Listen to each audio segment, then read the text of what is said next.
my friends, to Still Point 1210, where we breathe, reset, and rise. This is your pause in the middle of the week, a moment to step out of the noise and into the stillness, where something ancient and holy begins to stir. I'm Sharon Campbell Rayment, and today we begin our Advent journey. A season not only of waiting for the Christ child, but of awakening to the light being born within us. In this first week of Advent, we walk with Meister Eckhart, the great 13th century mystic who spoke of the birth of God in the soul. He believed that what happened in Bethlehem is still happening, that the eternal Word seeks to be born in each of us, in this moment and in this very breath. Eckhart says, we are all meant to be mothers of God, for God is always needing to be born. This is the essence of the advent of hope. Not optimism or wishful thinking, but a quiet trust that light is rising even when the world feels dark. Hope is the pulse of divine life already moving within us, asking for room to grow. So today, we will enter into that sacred space, the womb of silence, where God is always born. And let us begin our journey together. Let's begin by just readying ourselves. Find a comfortable seat. Place your feet gently on the floor. Let your hands rest loosely in your lap. Allow your shoulders to soften, your spine to lengthen, your jaw to unclench. And take a moment to feel the steadiness beneath you, the earth holding you. This same earth once cradled Mary as she waited in the quiet glow of expectancy. It holds you now with that same tenderness. You don't need to force calm, but just arrive. Let the outer world keep spinning. You are now entering into sacred ground. Feel the slow rhythm of your breath.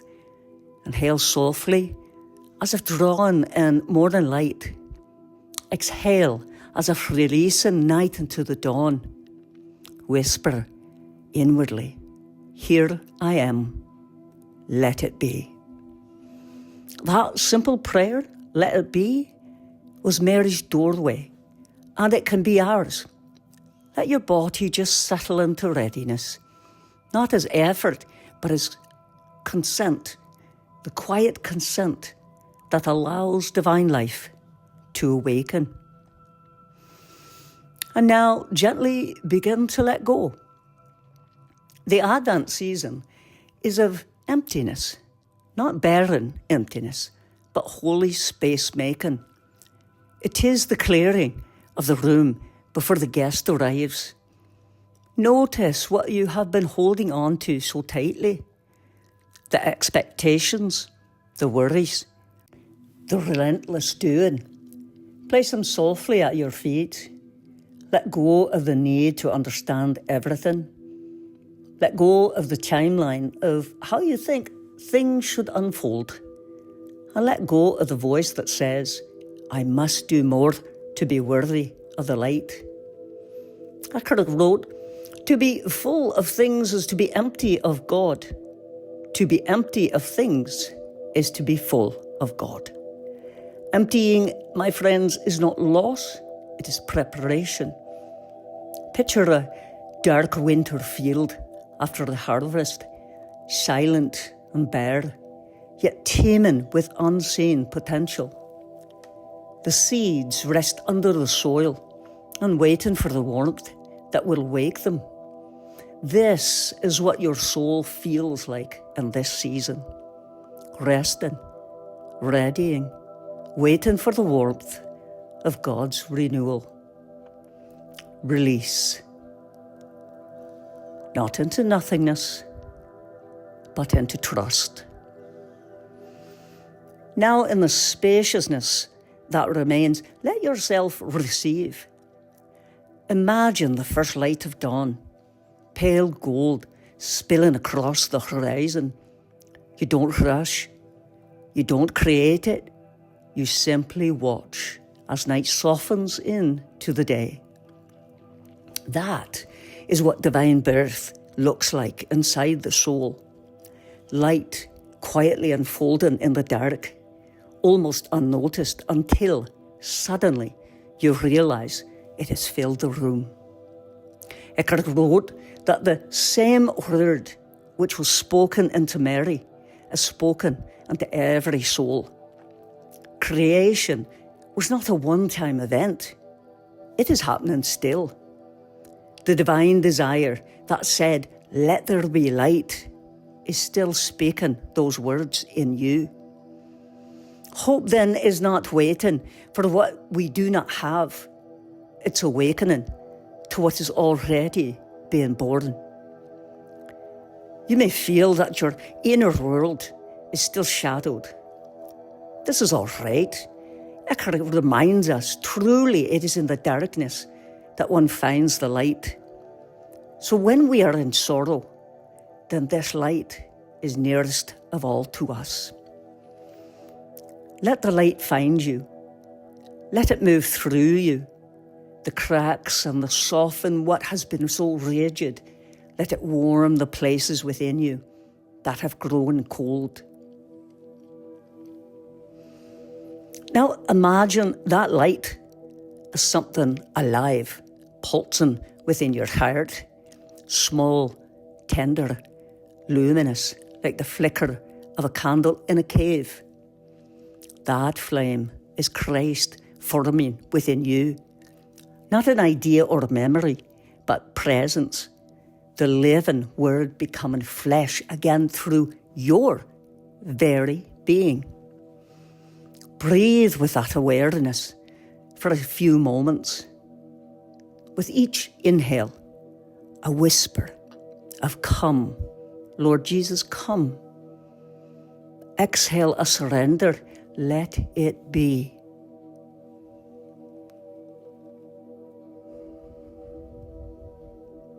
Slowly begin to return to your surroundings. Notice the air around you, the ground beneath your feet, the sounds beyond this quiet. You are returning, but not the same. Something subtle has shifted. A small dawn has begun within you. The early church fathers called this theosis, divine becoming, the soul's slow awakening to its own light. Eckhart called it the birth of the word in the soul. We might simply call it hope. This hope does not depend on circumstances. It rises like morning, no matter how long the night has been. It is the presence of God breathing within you. Carry this awareness gently. You are walking now as one who bears the light. And if you only wanted to join us for a short time for this 10 minutes, I give thanks that you were here, and if you know of anyone else that might benefit from taking a few minutes to ground themselves, become present and build their resilience by breathing, resting and rising, please share with others that you know.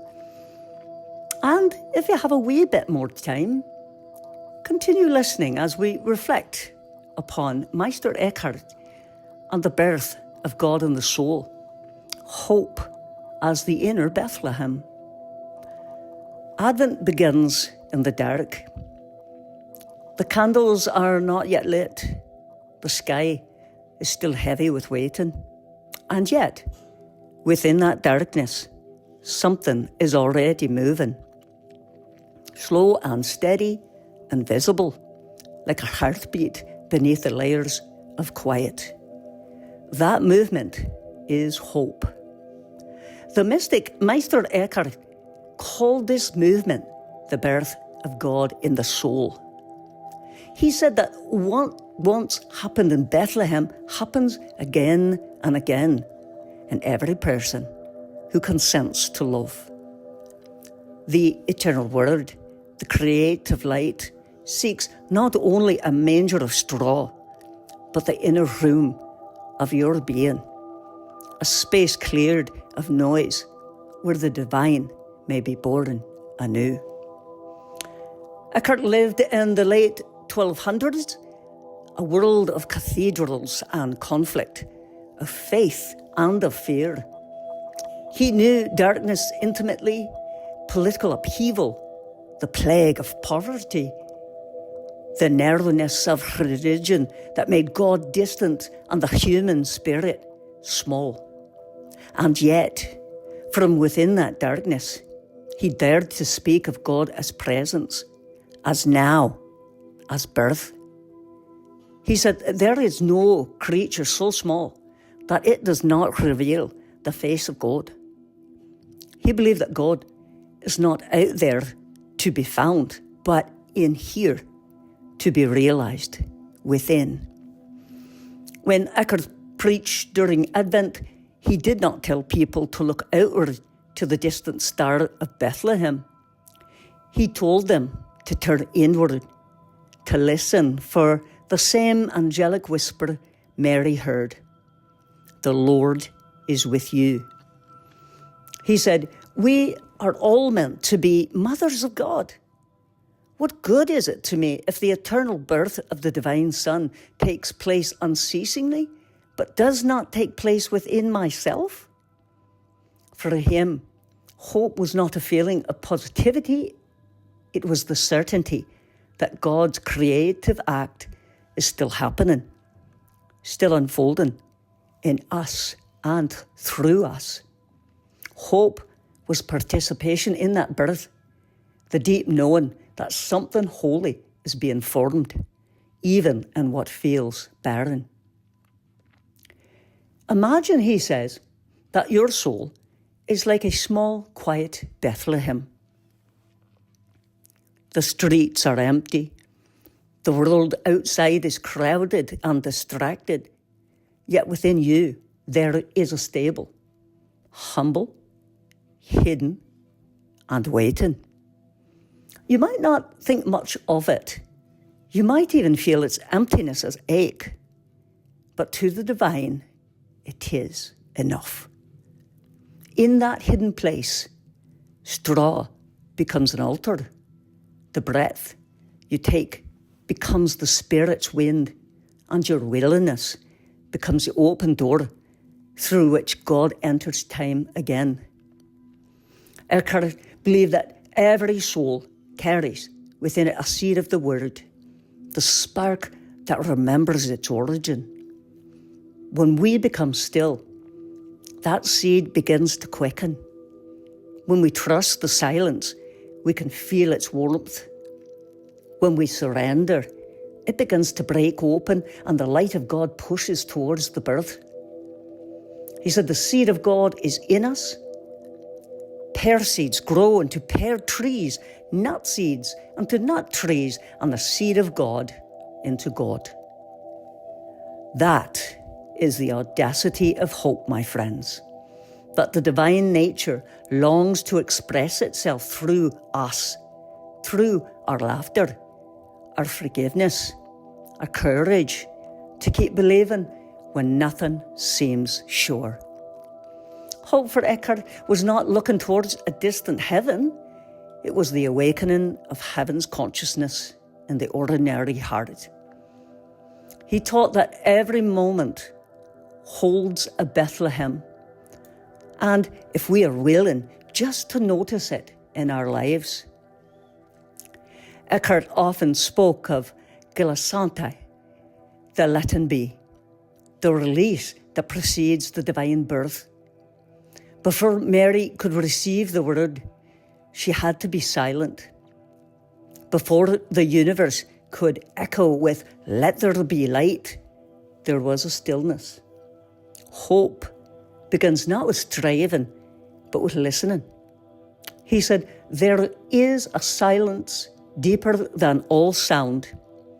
God speaks there, and the soul that remembers and listens becomes light. Can you feel that silence even now? The space between your breaths, the pause between heartbeats, that is where hope gathers. It's not a passive waiting, but a pregnant one, rich with unseen movement. Think of winter soil. Nothing grows on the surface, yet beneath the frost the bulbs are alive, drinking in darkness, gathering strength for the spring. That is the work of Advent, to trust the hidden processes of God, to believe that growth happens even when nothing seems to change. Eckhart wrote, "The very best and noblest attainment in this life is to be silent and let God work and speak." Hope is not a human optimism. It is a divine gestation. When the word is born in the soul, the mystic said, it changes how we see. We begin to recognize the divine pattern everywhere, in pain and joy, in failure, in creation. We see that the light which dawned over Bethlehem still dawns through our awareness. This is why hope never depends on circumstances. The outer world may tremble, but the inner birth continues. No darkness can extinguish it because it is born of the eternal. Eckhart wrote, "In this birth, God pours all that God is into the soul, giving completely of divine being, so that the soul becomes light with the same light with which God shines." Imagine that, your very being luminous with the same radiance that once guided shepherds and kings. That is not a metaphor. It is mystical reality. The incarnation is not history. It is happening. Every time you choose kindness instead of resentment, every time you forgive, every time you risk hope in the face of despair, the Christ is being born anew through you. Hope is the daily yes that allows love to take form and matter. It is Mary's consent echoing through the centuries, finding its way into our own voices. But Eckhart was not naive about how birth unfolds. He knew that the light is born through pain, that hope often begins in contradiction. He said, there is no coming to consciousness without pain. The manger is never tidy. There is straw. There is noise. There is the discomfort of not knowing where the road will lead. Hope does not erase struggle. It redefines it. The stable, for Eckhart, symbolizes the ordinary life we often despise. The unfinished, imperfect parts of ourselves. Yet it is precisely there that the divine arises. God avoids the palaces of perfection and chooses the rough shelter of reality. That is good news for us all. When you feel unprepared, uncertain, inadequate, that, my friends, is your stable. It is enough. The light does not demand cleanliness. It seeks openness. The manger is your heart, willing to receive even in chaos. So he invites us to see our own life as the place where God longs to be born. Not after we have figured everything out, but right now, in the midst of it all. Eckhart's sermons were filled with images of divine motherhood. He spoke of the soul as Mary, the womb of the eternal. But he also spoke of the friends of Mary, the midwives who help bring the birth to completion. He said that when one person allows the divine to be born, it awakens others to do the same. We become midwives of hope for each other.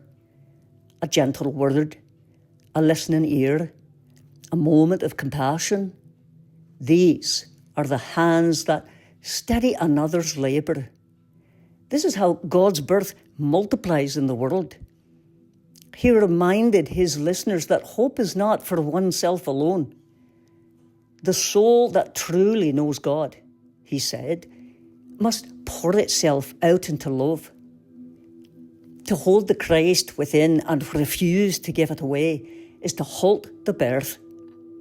Hope fulfills itself only when it is shared. So when you carry hope, you are carrying the world. Your inner light becomes a lantern for others walking through the night. Perhaps Eckhart's most daring statement was this: the now in which God created the world and the now in which the soul receives God are one and the same. In other words, creation is ongoing. Each moment is a fresh beginning. Hope is not linear, it is vertical. It rises through every instant. When we awaken to that, time itself becomes luminous.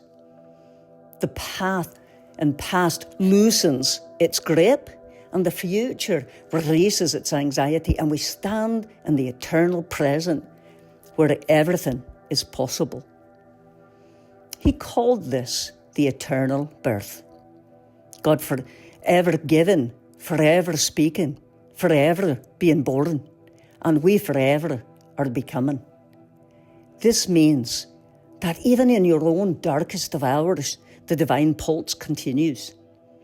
Even when you feel abandoned, the word is still gestating.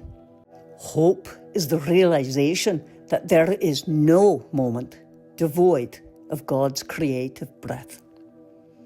How then do we live this birth of hope? Eckhart offers 3 simple postures. First, detachment. Not indifference, but freedom from clinging. Let go of the need for outcomes. Let your hands open. Hope grows in unclenched palms. Stillness. The willingness to wait without hurry. Trusting in the silence. The seed will break in its time. Compassion. Allowing the birth to continue through you. Every act of love is a Bethlehem. Every kindness a cradle.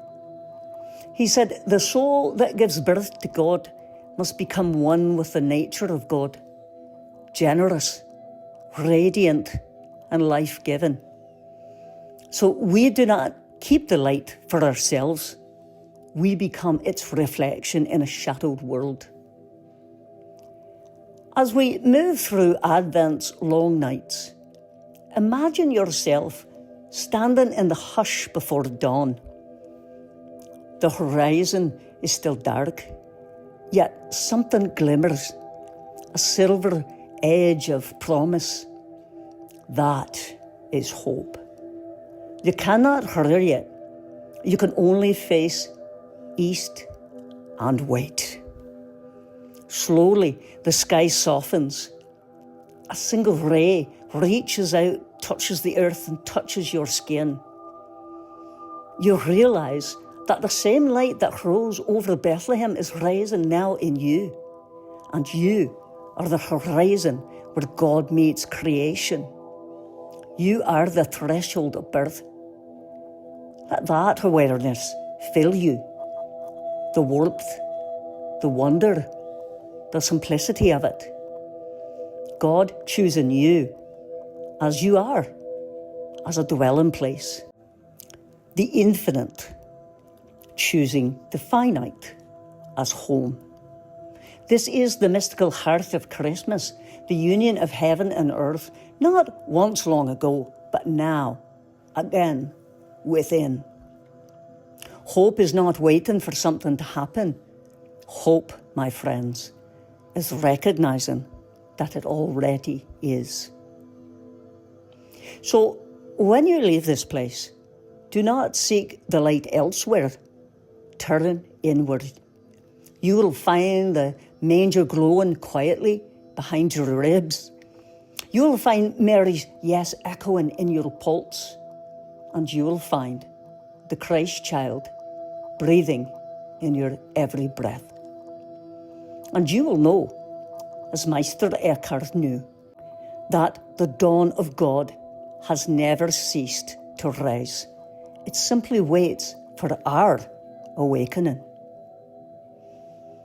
Now, bring to mind in these next few moments 3 quiet things you are grateful for. Perhaps something that has been growing in you unseen, a new awareness, a tender reconciliation, a small act of love. Hold each one in your heart as a candle and a whisper. For this light, I give thanks. For this birth, I give thanks. For this holy waiting, I give thanks. Gratitude is the atmosphere of divine birth.